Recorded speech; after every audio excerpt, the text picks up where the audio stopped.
मी माझ्या गावात मतदान करायला गेलो, मतदान करून आलो आणि माझ्या गावातून येताना उमरी हे गाव लागते, तिथं मी थांबलो। तो माझा नेहमीचाच रस्ता आहे आणि आमच्या काँग्रेसच्या बूथवर थांबलो। त्याच्या अगोदर पोलिसांची गाडी येऊन गेली होती। पोलिसांच्या गाडीवाल्याने सांगितलं का तुम्ही 2च खुर्च्या ठेवा आणि तिकडे 8-8 खुर्च्या टाकून लॅपटॉप टाकून लोक बसले होते आणि मला माझे कार्यकर्ते सांगून राहिले होते का सर तिथे 8 लोक कसे बा, आम्हाला 2च सांगितले।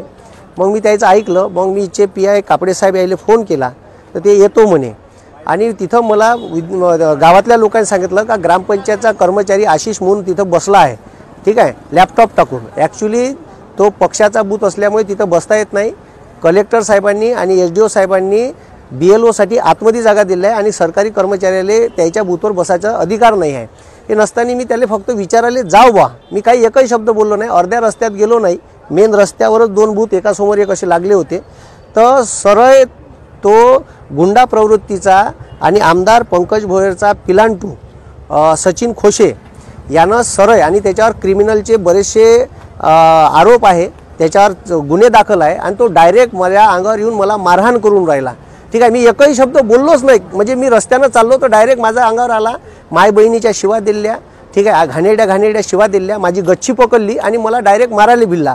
म्हणजे मी गफल तिथंच होतो, ठीक आहे। मला माहीतच नाही का हे आपल्यावर हमला करणार आहे का करणार। हे सरळ BJPचे माजलेले जे काही हे लोक आहे पोसून ठेवलेले, पंकज भोयर यांनी पोसून ठेवलेले लोक असे अरेरावी करतात आणि सरळ आणि त्याच्यानंतर बाकीचे लोक गावातले धावत आले तर त्याले म्हणे एका पाहून घेईन।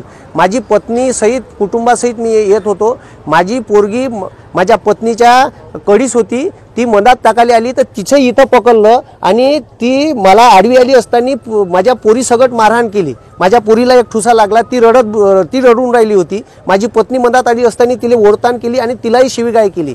अशा प्रवृत्तीचे लोक इथं महाराष्ट्रात राज करून राहिले आणि या वर्धेत सुद्धा याचा गुंडाराज सर्रास चालू आहे आणि त्याच्यावर एक प्रदेश प्रवक्ता राष्ट्रवादीचा असताना माझ्यावर त्यांनी हमला केला। म्हणजे तुम्ही विचार करा, मी एकही शब्द बोललोच नाही, म्हणजे मी डायरेक्ट रस्त्यानं मधातून चाललोच होतो तर डायरेक्ट माझ्यावर हमला केला।